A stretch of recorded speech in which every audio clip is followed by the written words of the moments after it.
Police সেখানে দাঁড়িয়ে এবং সেনাবাহিনী সেখানে দাঁড়িয়ে এই ঘটনাগুলা নিজের চোখে দেখেছে এবং বাধা দিতে ব্যর্থ হয়েছে, সেখানে বঙ্গবন্ধুর বাড়ি বা কোনো নেতার বাড়ি আক্রমণ করা যাবে না, ভাঙা যাবে না, এইটা বলার কোনো মানে হয় না। এটা বলে উনি নিজেকে ছোট করছেন এবং বাংলাদেশকে একটা প্রমাণ করছেন বারে বারে। বাংলাদেশকে উনি এবং ডক্টর ইউনূস ওনার মাধ্যমে, ওনার ওনার সরকারের মাধ্যমে বাংলাদেশকে একটা জঙ্গি রাষ্ট্রে পরিণত করেছেন। প্রতিনিয়ত আপনারা প্রত্যেকটা ডিস্ট্রিক্ট এবং ডিভিশন, আপনি যদি যারা মাইনরিটি নিয়ে অ্যাক্টিভিস্ট আছেন তাদের সাথে কথা বললে আপনারা শুনবেন, প্রতিনিয়ত প্রত্যেক দিন আপনারা 2টা 3টা 4টা 5টা খুনের খবর শুনতে পাচ্ছেন।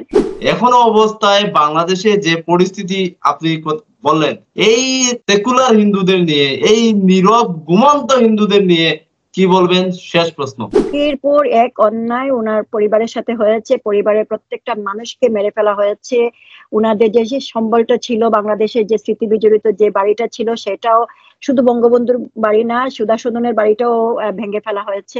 নমস্কার, আপনারা দেখছেন পিসি মিডিয়া। এই মুহূর্তে আমার সাথে সরাসরি লন্ডন থেকে যুক্ত হয়েছেন ব্রিটিশ কাউন্সিলর তথা মানবাধিকার কর্মী পুষ্পিতা গুপ্ত। পুষ্পিতা দি, অনেক অনেক স্বাগত জানাই আপনার। প্রথমেই যে প্রশ্নটা থাকবে, ধানমন্দির 32 নম্বর বঙ্গবন্ধুর স্মৃতি বিজড়িত যে ভবনটা রয়েছে সেটাতে ভাঙচুর করে গুড়িয়ে দেওয়া হলো এবং এত কিছুর পর ডক্টর ইউনূস বললেন যে আওয়ামী লীগের কোন নেতার বাড়ি কিংবা এই যে বঙ্গবন্ধুকে নিয়ে যে স্মৃতিময় যে জায়গাগুলোকে রয়েছে সেগুলোকে ভাঙচুর না করার জন্য, সেটা কি মানে কি বার্তা দিলেন ইউনূস? ঘটনা হয়ে গেল, সেটাকে রুখতে পারলেন না, তারপর আবার বার্তা দিলেন যে এসব ভাঙচুর করা ঠিক না। কি বলবেন আপনি?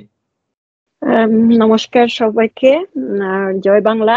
আসলে যে ঘটনাটা বাংলাদেশে ঘটেছে, বঙ্গবন্ধুর বাড়ি সহ আমাদের অনেক বাংলাদেশের অনেক আওয়ামী লীগ নেতাদের বাড়ি পোড়া হয়েছে, ভাঙ্গা হয়েছে, এগুলার আমি তীব্র নিন্দা জানাচ্ছি। আসলে এই যে এখন আমাদের ফেব্রুয়ারি মাসটা, আমরা সবসময় ফেব্রুয়ারি মাসটা আসলে আমরা মনে করি এই মাসটা হচ্ছে একটা ভাষার মাস। আমরা নানানভাবে এই ভাষার শহীদদের আমরা স্মরণ করে থাকি এবং এই ভাষা আন্দোলনের যে শুরুটা হয়েছিল সেটাও কিন্তু সেই আন্দোলনের সাথে কিন্তু আমাদের বঙ্গবন্ধু শেখ মুজিবুর রহমান ছিলেন। আমরা যে একটা জাতি, আমার কাছে এখন গতকাল থেকে নয়, আমার 5 আগস্টের পর থেকে আমার এটা মনে হচ্ছে যে আমরা বাঙালিরা ভীষণ রকম একটা অকৃতজ্ঞ জাতি।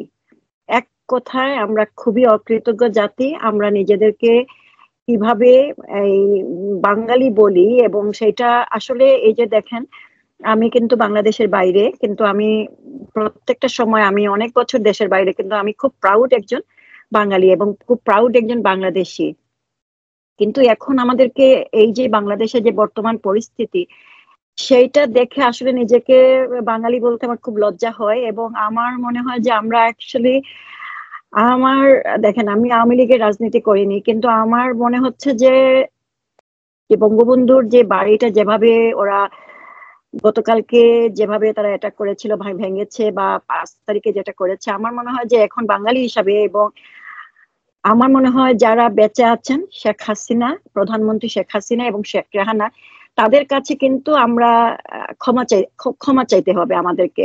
কারণ আজকে আপনি আমাকে, আপনাকে, আমাদের, বা আমরা আমাদেরকে শেখ হাসিনার জায়গাতে আমরা বসিয়ে দেখি, একের পর এক অন্যায় ওনার পরিবারের সাথে হয়েছে, পরিবারের প্রত্যেকটা মানুষকে মেরে ফেলা হয়েছে।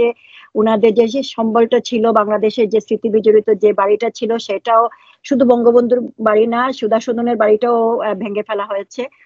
তো এখন এই যে বাঙালি, আমরা যারা আওয়ামী লীগের পলিটিক্স করি না, এবং আমরা যারা এখানে বিদেশে বসে বা বাংলাদেশে বসে আমরা যেগুলো হতে দিচ্ছি এবং আমরা যেগুলো সহ্য করছি, আমাদের সকলের উচিত, আমি পার্সোনালি মনে করি বঙ্গবন্ধুর কাছে অবশ্যই আমাদের কি বলবো, ক্ষমা প্রার্থনা, এবং শেখ হাসিনা এবং শেখ রেহানা, তারা দুজনের কাছে আমাদের ক্ষমা চাওয়া উচিত একজন বাঙালি হিসাবে। কারণ আমি মনে করি অতীতে আওয়ামী লীগ সরকারের সময় যে অন্যায় হয়েছে, বা শেখ হাসিনার সরকার যখন ছিল যে অন্যায়গুলো হয়েছে, এবং এখন যেগুলো অন্যায়গুলো হচ্ছে সেগুলো সবকিছুর ঊর্ধ্বে, কোনো কিছুর সাথে কোনো কিছু কম্পেয়ার হয় না।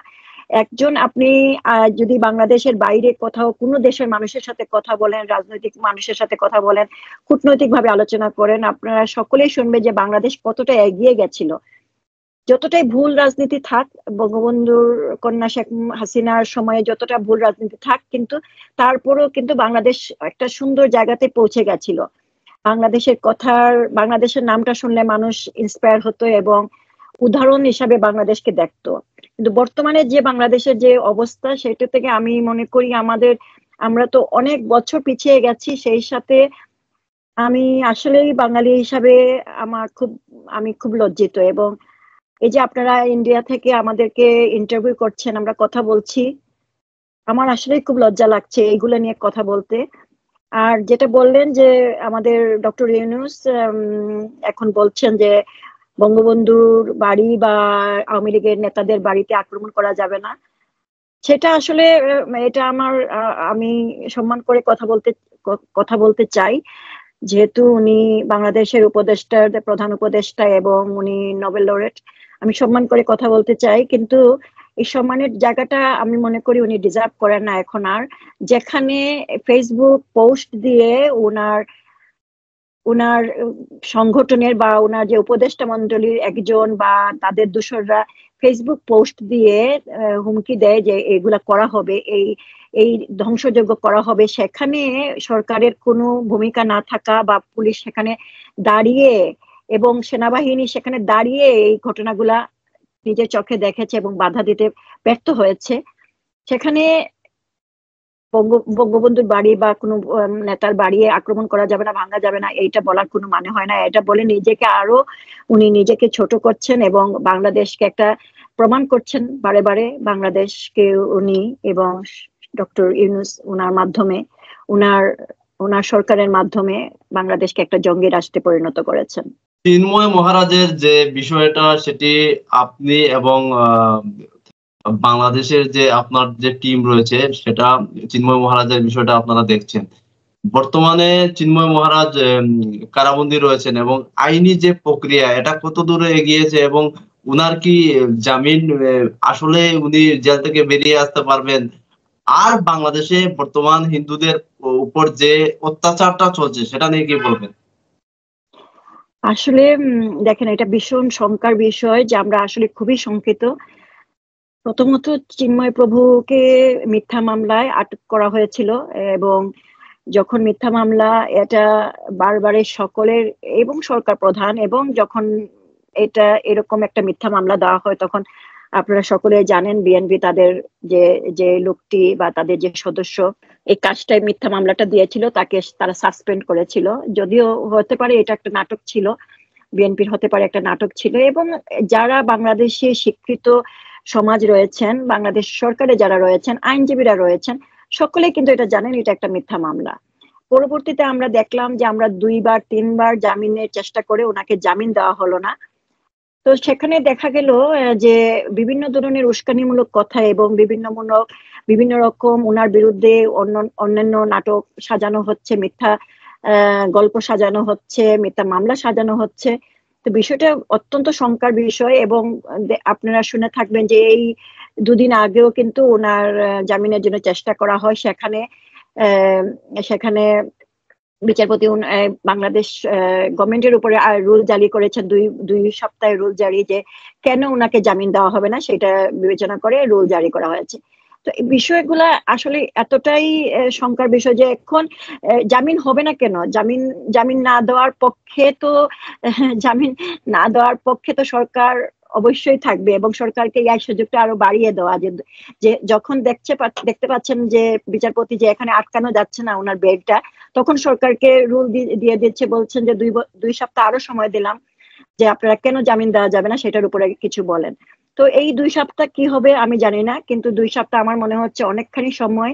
এবং সেখানে আরেকটা নাটক সাজিয়ে তাকে যাতে মুক্ত না করতে পারা যায় সেটাই চেষ্টা চলছে। আমি শুধু উনার জামিনের বিষয়টা নিয়ে শঙ্কিত না, আমি উনার শারীরিক সুস্থতা নিয়েও ভীষণ রকম শঙ্কিত।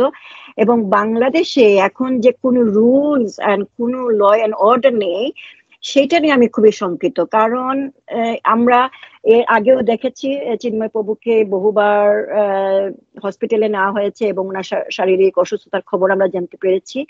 সেগুলো নিয়ে আমি খুবই চিন্তিত যে আসলে এবং সবচেয়ে বিষয়টা হচ্ছে যে আমরা তো আসলে ওনার সাথে দেখা করতে পারছি না, আইনজীবীরাও দেখা করতে পারছেন না। তো এই যে দেখা না হওয়াটা, এটার জন্য আমি আমার আমার খুব অনেক রকম মানে একটা খারাপ চিন্তা আসছে মনে, যে কি হচ্ছে আসলে ভিতরে এবং ওনারা কেন এটা ওনার সাথে। একজন দেখেন চিন্ময় প্রভু খুবই একজন সাধারণ মানুষ। উনি এই সাধারণ মানুষের জীবন থেকে বের হয়ে উনি সন্ন্যাস ধর্ম গ্রহণ করেছিলেন এবং হরে কৃষ্ণ হরে নাম এইগুলা হচ্ছে ওনাদের প্রাত্যহিক জীবনের একটা মূল মন্ত্র। এবং উনাদের জীবন ব্যবস্থা আপনার আমার থেকে অনেকটাই অন্যরকম। এবং এইরকম একটা মানুষের বিরুদ্ধে যে একটা মিথ্যা মামলা দিয়ে তাকে জেল হাজতে রাখা হয়েছে, এটার মতো নিন্দা জানানোর ভাষা আমার জানা নেই। কিন্তু আমি আসলে খুবই শঙ্কিত যে কেন ওনাকে মিথ্যা মামলায় আটকে রাখা হয়েছে এবং ওনাদের উদ্দেশ্যটা কি। আর যে মাইনরিটির কথা বলছেন, বাংলাদেশের মাইনরিটিরা খুবই সংখ্যায় আছেন। আপনারা শুনে থাকবেন যে প্রতিনিয়ত আপনারা প্রত্যেকটা ডিস্ট্রিক্ট এবং ডিভিশন, আপনি যদি যারা মাইনরিটির নিয়ে অ্যাক্টিভিস্ট আছেন তাদের সাথে কথা বললে আপনারা শুনবেন প্রতিনিয়ত প্রত্যেক দিন আপনারা 2টা 3টা 4টা 5টা খুনের খবর শুনতে পাচ্ছেন। মিথ্যা মামলায় এয়ারপোর্টে থেকে আটকে দেওয়া, মিথ্যা মামলায় অ্যারেস্ট করা, মিথ্যা মামলায় রিমান্ডে নেওয়া, এগুলা প্রত্যেক দিনের একটা নিউজ। এখন প্রত্যেক দিন একটা না একটা খারাপ খবর আমরা শুনতে পাচ্ছি, অথচ আমরা কিছু করতে পারছি না। তো আসলে সব মিলিয়ে বাংলাদেশ একটা ভয়ঙ্কর পরিস্থিতিতে আছে। আমি জানি না এর থেকে পরিত্রাণের কি উপায়, কিন্তু আসলে বাঙালি বলতে যারা বাংলাদেশে আছেন, আমি বলবো যারা আসলেই 71-এ বিশ্বাস করেন এবং বাংলাদেশের মুক্তিযুদ্ধে বিশ্বাস করেন, তারা কেউই বাংলাদেশে ভালো নেই। পুষ্পিতা দি, আমি শেষ প্রশ্ন করছি। ভারতে যে সমস্ত হিন্দুরা বাংলাদেশের বিষয়ে চিন্তিত নন, আপনি বাংলাদেশের হিন্দুদের নির্যাতন নিপীড়নের প্রতিবাদে জাতিসংঘে বক্তব্য রেখেছেন, বিশ্বের বিভিন্ন দেশে গিয়েছেন, ভারতেও প্রায় 1 মাস বিভিন্ন জায়গায় গিয়েছেন, আমাদের রাজ্যে এসেছিলেন এবং আপনার সাথে দেখা করার আমার সৌভাগ্য হয়েছিল। সেই সব হিন্দুদের যারা বাংলাদেশের বিষয়ে চিন্তিত নন, বলতে গেলে আমি বলবো এটা সেকুলার টাইপের মানুষ, যারা হয়তো ভারতের কি হচ্ছে, ভারতের সংখ্যালঘুদের নিয়ে এদের মায়া কান্না থাকতে পারে। আমি রাজনীতির প্রসঙ্গ আপনার কাছে আনছি না, কিন্তু বাংলাদেশের হিন্দুদের নিয়ে এদের কোনো প্রতিবাদ নেই, এরা নীরব। এখনো অবস্থায় বাংলাদেশে যে পরিস্থিতি আপনি বললেন, এই সেকুলার হিন্দুদের নিয়ে, এই নীরব ঘুমন্ত হিন্দুদের নিয়ে কি বলবেন? শেষ প্রশ্ন। Thank you Pranata. আমি অ্যাকচুয়ালি দেখেন, আমার অর্গানাইজেশনের নাম হচ্ছে সেকুলার বাংলাদেশ মুভমেন্ট ইউকে। আমি নিজেকে সেই সংগঠনের পরিচয় দিতে পছন্দ করি। আমি এই সংগঠনের একজন প্রতিষ্ঠাতা প্রেসিডেন্ট এবং আমার সাথে এই কাজের মাধ্যমে যত মানুষের পরিচয় হয়েছে এবং অনেকেই আমার মেন্টর, অনেকে আমার উপদেষ্টা এবং অনেকেই আমার এই কাজের সাথে আছেন, যাদের নাম না বললে না হয়, যারা আনসার আহমেদুল্লাহ, সাইয়েদ এনাম, যারা একদম পাশে থেকে আমাকে প্রতিনিয়ত সাহায্য করে যাচ্ছেন, তারা লন্ডনে থাকেন। তো আসল বিষয়টা হচ্ছে কি, আপনি যদি নিজেকে যদি সেকুলার বলেন আর সেকুলারিজমে বিশ্বাস করেন, তাহলে আপনি একটা ধর্মের প্রতি আপনি বায়াস হতে পারবেন না। যে অন্যায়টা আপনার চোখের সামনে আসছে সেটাকে নিয়ে কথা বলতে হবে। আর যদি আপনি বাঙালি বলেন নিজেকে, বা প্রণত যেটা তুমিও বললে যে তারা বাঙালি হয়ে যদি নিজেরা বাঙালি হন, তাহলে এই চুপ করে থাকাটা কিন্তু এই বাঙালিদের কাজ নয়। কারণ সেকুলারিজমের কথা বলছি, যে একটি বিষয়ে চুপ থাকা, আমি সেই তথাকথিত বুদ্ধিজীবীদের নীরব বাঙালিদের কথা বলছি। আমি যে বাংলাদেশের হিন্দুদের যে উপর যা হচ্ছে, তারা কেন নীরব? তারা আসলে বিষয়টা হচ্ছে কি, অনেকে অ্যাকচুয়ালি হতে পারে, আমি নীরব বলতে অনেকে আবার লিখেন, অনেকে আবার বিভিন্ন ধরনের এটা ল প্রোফাইলে থাকতে পছন্দ করেন। হতে পারে তারা ল প্রোফাইলে থেকে কাজ করছেন ভিতরে, কিন্তু তারপরেও আমি একমত প্রণত, আমরা যে পর্যায়ে গতকালকে যে ঘটনাটা বাংলাদেশে ঘটলো বা পরশুদিন যেটা ঘটলো, সেইটা যদি আমরা বাঙালিরা, আমরা যারা সেকুলার মাইন্ডেড এবং আমরা যারা বাংলাদেশকে একটা অসাম্প্রদায়িক বাংলাদেশ হিসেবে দেখতে চাই, সেটা বাংলাদেশে হোক আর ইন্ডিয়াতে হোক বা বিশ্বের যে কোনো দেশ থেকে হোক, আমরা যদি সকলে সচেতন থাকতাম এবং আমরা যদি সকলে ঐক্যবদ্ধ থেকে আমাদের যদি ভয়েস রেজ করতে পারতাম, তাহলে গতকালকে বাংলাদেশের যে পরশুদিন যে দৃশ্যটা আমরা দেখেছি সেই দৃশ্যটা আমাদের দেখতে হতো না। এবং বাংলাদেশের যে এখন যে ইউনূস সরকারের বা যে জঙ্গিবাদের যে উত্থান বাংলাদেশে হয়েছে সেটার উত্থান হতো না। কারণ আমরা যারা দেশের বাইরে আছি আমাদের উচিত এই বাংলাদেশের যারা নির্যাতিত হচ্ছে তাদের ভয়েস হিসাবে আমাদের মানে আমরা মানে সচেষ্ট থাকা, আমরা আমাদের ভয়েস দিয়ে আমরা তাদের পক্ষ হয়ে আমরা কথা বলবো। এবং যদি তারা ভারতে থেকে থাকেন এবং ভারতে বসে যদি চুপ করে থাকেন এবং এটাকে ওভারলুক করে থাকেন, তাহলে তাদের এটা জীবনের একটা বড় ব্যর্থতা ছাড়া আর কিছুই নয়। কারণ একটা বিষয়টা হচ্ছে যে আমি যদি নিজেকে বাঙালি বলি, তাহলে বাঙালি শব্দের অর্থটা আমাকে বুঝতে হবে। আমরা কোত্থেকে এসেছি, কিভাবে এসেছি, কোন আমাদের ইতিহাসটা, আমাদের যে রুটসটা, আমাদের যে ঐতিহ্য, আমাদের যে সংস্কৃতি, যে এইগুলো সব কিন্তু একটা শব্দের সাথে কিন্তু ওতপ্রোতভাবে জড়িত। আমি নিজেকে বাঙালি বললাম অথচ আমাদের বাংলাদেশের কোনো ইতিহাস মানলাম না, কোনো কৃষ্টি মানলাম না, সংস্কৃতি মানলাম না, সেটা তো হবে না।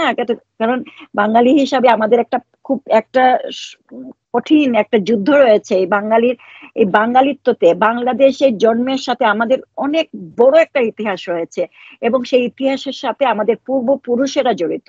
আমরা যখন এই বর্তমান বাংলাদেশকে আমরা অস্বীকার করব, তার মানে কি আমরা আমাদের পূর্বপুরুষদের আমরা অস্বীকার করছি। যার কারণে এই যে বাংলাদেশটা এই বর্তমানে যে পরিস্থিতিতে আছে, এই পরিস্থিতির জন্য কিন্তু আমরা সকলেই যে একে অন্য শুধু শেখ হাসিনা সরকার নয়, আমরা যারা দেশের বাইরে আছি এবং আমরা যারা নিজেদেরকে বাঙালি বলছি এবং আমরা যারা সচেষ্ট হচ্ছি না, কথা বলছি না, এই বাংলাদেশের বর্তমান পরিস্থিতির জন্য আমরা সকলেই সমপরিমাণ দায়ী। অসংখ্য ধন্যবাদ পুষ্পিতা দি আমাকে সময় দেওয়ার জন্য। আপনার ব্যস্ততম সময়